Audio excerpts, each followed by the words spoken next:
পোশাক শিল্প আমাদের দেশের অর্থনীতির জন্য অত্যন্ত গুরুত্বপূর্ণ একটি সেক্টর। তো আমরা উদ্যোক্তা হিসেবে আমাদের অনেক ইনভেস্ট এবং বাংলাদেশের অর্থনীতির চাকাকে উন্নয়নশীল রাখার জন্য এবং অনেক ভাই এবং বোনেদের কর্মসংস্থানের জন্য সবথেকে বেশি জরুরি হচ্ছে সরকারি সাহায্য। সরকারের যতগুলো বাজেট থাকবে তা যাতে আমাদের জন্য উপকার বয়ে নিয়ে আসতে পারে, অবশ্যই সেরকম আমরা চাইব। এবং আমাদের অনেক ইনভেস্টমেন্ট যেমন আছে ফায়ার সেফটির জন্য, আছে এনভায়রনমেন্টাল সাস্টেনেবিলিটির জন্য, প্লাস আমাদের আরও কিছু কাজ রয়েই যায় যেগুলো না বললেই নয়। সেই সব জায়গায় সরকারের অবশ্যই ইনসেনটিভ প্রণোদনা আমাদের জন্য খুবই জরুরি। তাই বলতে চাই যে আগামী যে বাজেটটি আসবে তা যাতে বাস্তবধর্মী এবং ব্যবসায়ী বান্ধব হয়, সেজন্য আমাদের উদ্যোক্তাদের সবসময় সরকারের কাছে চাওয়া থাকবে যাতে আমাদের যত কর্মসংস্থানের জন্য আমরা যে সমস্ত সুযোগ সুবিধা দিতে চাচ্ছি আমাদের শ্রমিক ভাই বোনদেরকে, এই উপকারটা যাতে আমাদেরকে এই বাজেটে সরকার করে দেয়, তার জন্য আমরা সবসময় আনুগত থাকব। ওয়ালটন ফ্রিজ কিনে অনেকের মতো আপনিও হয়ে যেতে পারেন মিলেনিয়াল, সেরা পণ্যের সেরা অফার। তো ডেফিনেটলি আমরা অ্যাজ আ বিজনেসম্যান আমরা বিজনেস ফ্রেন্ডলি বাজেট চাই, যেটা বিজনেসকে সকল দিক দিয়ে সহযোগিতা করবে, বিজনেসম্যানদেরকে স্ট্রাইভ করতে আরও সহযোগিতা করবে।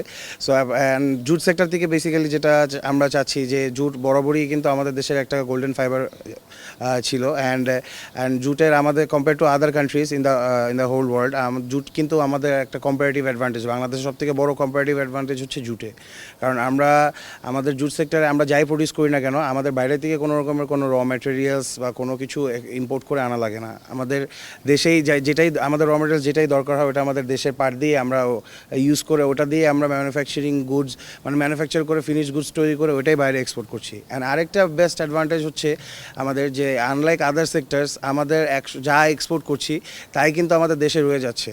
অন্যান্য সেক্টরে যেটা হয় যে র ম্যাটেরিয়ালস আনার ক্ষেত্রে বাইরে থেকে ইম্পোর্ট করে আনতে হয়, তো সেখানে ধরেন একটা ম্যাসিভ অ্যামাউন্ট কিন্তু এক্সপোর্টের এগেনস্টে ইম্পোর্টে চলে যাচ্ছে আমাদের।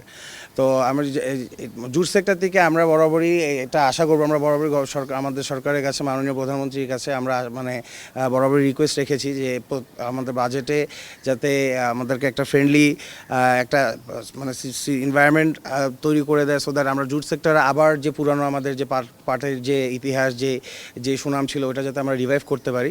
তো ইনশাল্লাহ আশা করি এবার আমাদের মাননীয় প্রধানমন্ত্রী সেটা আমাদের আশাটা সে অ্যাকাউন্টে নেবেন, অ্যান্ড এটা একটা ভালো রেজাল্ট আমরা ইনশাল্লাহ বাজেটে দেখতে পাবো। বাজেট এমন বাজেট হোক যাতে আমাদের গভর্নমেন্টের কাছে এই একটা আমাদের প্রত্যাশা যে বাজেটটা সহনশীল হোক, ব্যবসায়ী ছোট বড় সবাই আমরা যেন এগুলা সুন্দর করে গ্রহণ করতে পারি বাজেটগুলো।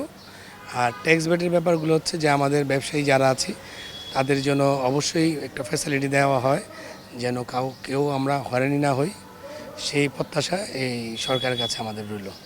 আসলে গরুর খাবারের দাম এখন এত বাড়তি, এখন এই কারণে আমরা মাংসের দামও অনেক বাড়তি এখন। তো সামনে যেহেতু বাজেট, সরকার যদি এই দিকটাতে একটু নজর দেয় গরুর খাদ্যের দামটা কীভাবে নিয়ন্ত্রণ করা যায়, তাহলে আমরা উপকৃত হব, আর যারা ভোক্তা কিনে খেতে পারবে তারাও উপকৃত হবে। কারণ এই বিগত 2-3 বছরে গরুর খাবারের দাম দ্বিগুণ বেড়ে গেছে। এই জন্য আমাদের উৎপাদন খরচ অনেক বেড়ে গেছে।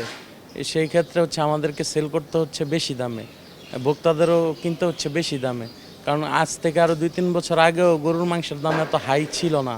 হ্যাঁ, এখন যে পরিমাণ দাম গরুর মাংসের, সাধারণ ভোক্তারাও অনেক ভোক্তা আছে যে গরুর মাংস কিনে খেতে পারতেছে না।